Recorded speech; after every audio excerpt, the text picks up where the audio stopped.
Hey, I know what you're thinking. The back squat, that's the king of all leg exercises, and you're right. But the leg press is very beneficial. There's a lot of things you could do right and a lot of things you could do wrong though when you are using the leg press. So that's what we're going to talk about today, how to get the most out of this exercise. You may be using it as an assistance exercise, maybe it's a deload week, whatever your reason for doing it, maybe you're just a wimp and you don't like doing back squat. Okay, so how are we going to get the most out of this movement? That's what we're going to talk about today, so stay tuned.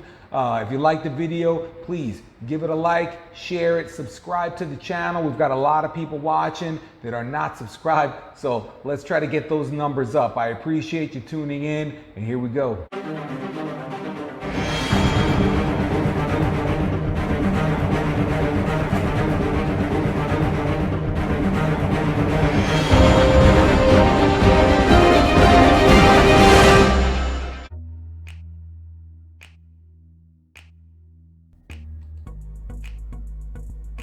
All right, everybody, let's talk today about the leg press. So a lot of these issues typically come down to using too much weight.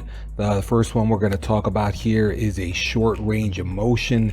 You can see in this video how short the range of motion is, just moving quickly, basically just unlocking and relocking the knees practically. So a lot of times you have somebody ego lifting, they're loading up the leg press with tons of plates. They're using every 45-pound plate in the gym, and then they're barely moving it at all, just this quick little bouncing of the weight up and down. So this is what we talk about with full range of motion. You want to make sure you're hitting full depth, just as you would if you were doing a back squat. You want to have a good descent all the way down to the bottom, letting the knees track out with the toes in the same direction, opening up those hips, and then pushing through your midfoot and driving that plate all the way back up to the top, flexing the quads at the top of the movement. So it's super duper important. We want to make sure that we're using that full range of motion and we're not shortening ourselves. Don't shortchange yourself just to move extra weight. All right, so take advantage of the leg press. It's a very safe piece of equipment, and you can move much slower than you would in a back squat. You know, a back squat is kind of hard to do that slow descent, that tempo style, but when you're using a leg press, it's a whole lot easier, especially doing it with heavier loads. But we want to make sure that we're going both all the way to the top, all the way to the bottom, flexing those quads. So let's make sure we're doing that. This is sort of the cousin of that short range of motion, moving the weight too fast.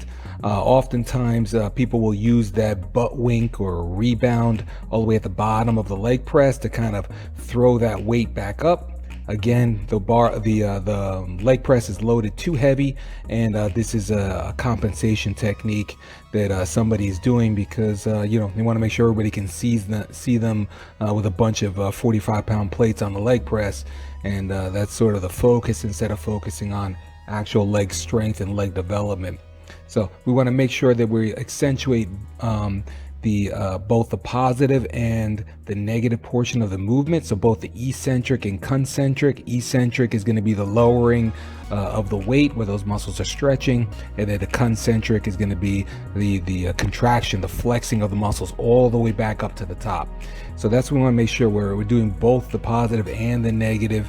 But the only way to do that is to use a full range of motion and let that plate come all the way down, slow and controlled, and then pressing both through our heel and our midfoot, driving it all the way back up to the top. But it has to be slow and controlled. You cannot move it super fast. You're moving it really fast, you're just going to lose concentration, and you're not going to get all the benefit out of the leg press. There we go. You can see that full range of motion all the way up, all the way down, squeezing the quads all the way up at the top. That's how we want to do it. Take advantage of the full range of motion. Why would you shortchange yourself?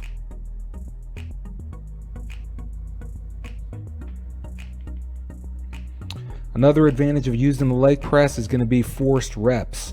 Okay, so if you don't have a partner, you can give yourself assistance on the leg press. So we all know what it's like to be working with a partner, whether you're bench pressing or back squatting, and you have that person just helping you just a little bit to kind of get that barbell moving. It's the same thing with the leg press. Okay, you can lower the weight under control. Maybe it's a little bit heavier than you're accustomed to, and then you then give yourself a little bit of assistance, helping to drive that plate back up and help those legs out.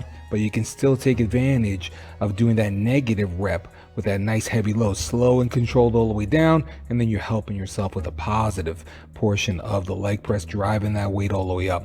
So that's a real good advantage of using this forced reps and using leg press, something you cannot do when you're all alone doing a back squat.